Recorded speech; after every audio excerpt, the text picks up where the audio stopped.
you got a really good knack of connecting with people.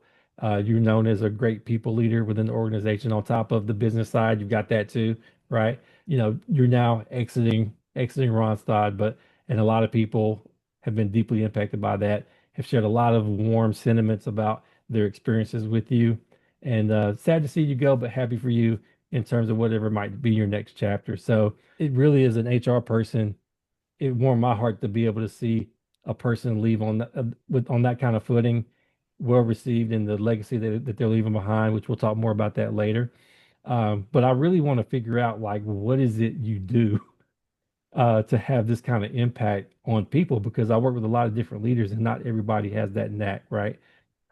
So I want to really get into that. And my first question would be, if you were able to name your top three keys to building strong connections with other people in the workplace, what would they be? Well, first off, thank you for saying that, and it's definitely been this last few weeks as I've decided to move to a new experience. It's been very much overwhelming at the words of praise I've received, so I'm very much humbled by that. Thank you and yourself as well. I will say, key things to building strong connections for me is I know you said I'm a people person, but I think for me, being a people person comes first through kind of being accessible, being a good listener, and then also being supportive for both, the celebration and the success, but also the failure or the fail of a project or an initiative. And I tell everybody when I first meet them, I'm accessible. I put my phone number in every one of my emails to, reach out to me if they have questions or issues. I prefer personally to use chat or text versus email, just because, I think everyone's email's overly full. I need some better AI to help me there.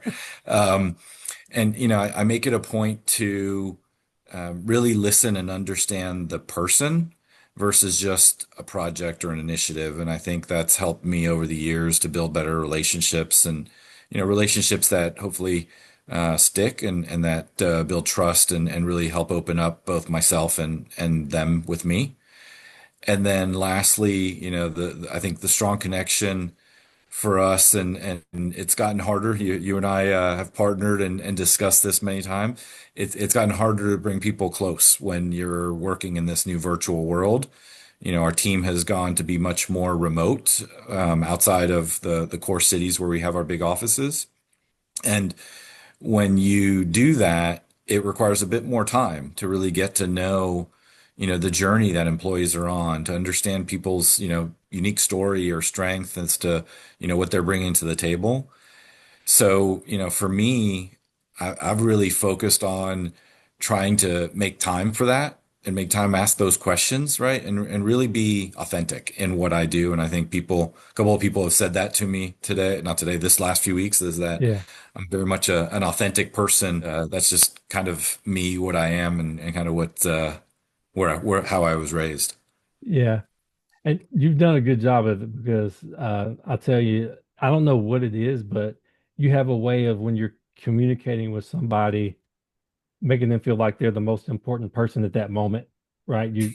You're completely focused on that individual. And I think people at all levels that you've interacted with have felt that way. It's not just your peers, but at all levels, I've heard the same stories about you. So anyway, hats off to you. Those are Thank you, some man. great keys, and they seem to be working very, very well. Thank you. I appreciate that. You're welcome. I also wanted to ask you, is there anything in your journey that you leverage to be able to connect with people at all levels of the organization? You talk about authenticity, but empathy usually requires referencing maybe something you've been through that allows you to relate. Is there I something you've mean, been through professionally that helps? I hate to, a couple things that have helped, and I hate to go through my entire, lifeline and life story, but my family's had quite a journey from when I was a kid, and I think just to touch on it real briefly, but I was born in Argentina. My family moved to the U.S. because we had family issues and financial issues in Argentina. Moved to the U.S. Shortly after we moved to the U.S., my father passed away. My mother was not the one that was not the breadwinner prior, and it was really I learned a lot through those experiences of hardships as I was a kid, and I Okay. can relate to having a lot and then going to very little pretty quickly over the span of a couple of years, and learning early on in my life that I had to, kind of support myself and do became a hard worker. And I did that. And, one of my first jobs was working at a law firm as the copy kid, as they called me. I was the guy that made copies and mail and did all that kind of stuff. And in that type of world, you work with super executive, very successful lawyers, and you work with a lot of receptionists and admins, and you have to have the ability to talk to all of them and relate. And I think that taught me a lot about relating to people. And and to your point earlier, right? Like understanding what's important to them and making sure that that bit stays a priority and something that I try to leave behind and make sure that I focus on that and make them successful in what's important to them. And I think that's every day, even today, right? Now it's people have KPIs and goals and different initiatives, and it's, those are the things that are important to their success.